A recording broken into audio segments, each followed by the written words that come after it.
England were 55 minutes away from their first World Cup final in 60 years. Then, in the space of about 7 minutes, it all came apart. Not because of one bad pass, not because of one bad tackle, but because of a tactical decision that quietly handed the game to the most dangerous player on the planet. Today, we're going to slow this down, frame by frame, and show you exactly how Argentina's midfield dismantled England's structure using nothing but shape, space, and patience. Stick around, because the moment that decided this game isn't the goal everyone's talking about, it's what happened 5 minutes before it. Here's the setup. Atlanta Stadium, World Cup semifinal, July 15th, England versus Argentina. Old rivals, first meeting in 20 years. For the first 55 minutes, it's tense, tight, nobody's giving an inch. Then, Anthony Gordon scores and England go 1-0 up. For a moment, it looks like history is about to change. But here's the problem. What England did after that goal is the whole story. Let's start with the shape England were playing before all this. Picture a compact 4-2-3-1. Two holding midfielders sitting just in front of the back four, screening the middle. Bellingham floating just ahead of them, Kane up top. On paper, this is a solid defensive skeleton. It's designed to deny central passing lanes and force the other team wide. And for most of the first half, it worked. Argentina couldn't find rhythm through the middle.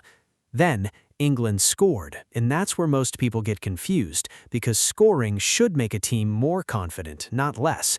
But watch what happens next. Instead of staying aggressive, England pull their midfield line deeper. The gap between the front players and the back four starts shrinking. In theory, this protects the lead. In reality, it does the opposite. It compresses the space England control and hands the rest of the pitch to Argentina. Here's the interesting part. A low block only works if you can defend it with intensity for the rest of the match. England didn't have the legs, and Argentina had the one player built specifically to punish this exact setup. Lionel Messi doesn't need to run at a low block. He needs cracks in it, and a low, tired, retreating midfield creates cracks by definition. So, what did Argentina actually change? Nothing dramatic. That's the clever part. They didn't switch formation. They shifted their spacing. Enzo Fernández and Alexis McAllister started rotating positions, one dropping deep to collect the ball from the defense, the other pushing higher between England's lines. Messi drifted into the pocket right where England's midfield two when their back four used to meet, except now that pocket was bigger because England had pulled everyone back. Pretty clever. It's the oldest trick in the book, and it still works because almost nobody can actually stop it.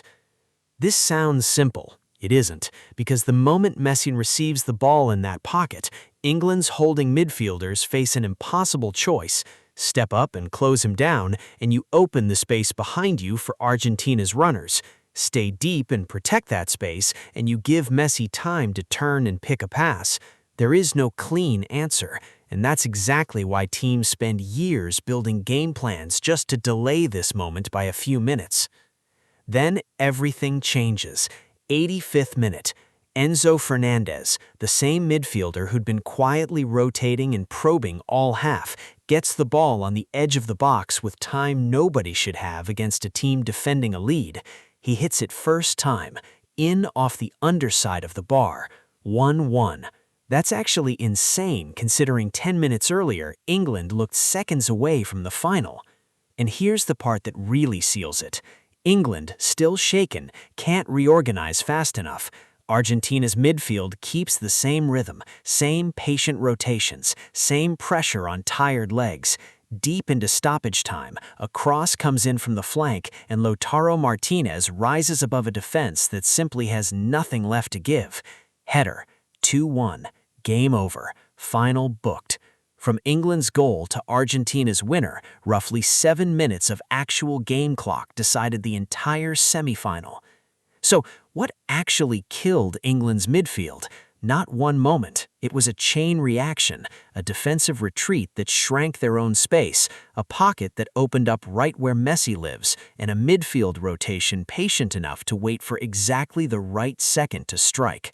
Not exactly a collapse, more like a slow-motion unraveling that most viewers only notice once the scoreboard changes. And that's the biggest lesson buried in this match. In football, protecting a lead in surrendering control can look identical for the first few minutes. The only difference shows up later, when it's too late to fix. So next time you see a team retreat after scoring, ask yourself the same question England should have asked themselves. Are we protecting this lead, or are we just inviting the other team to take it back? If you enjoyed this breakdown, subscribe for more tactical explainers like this one.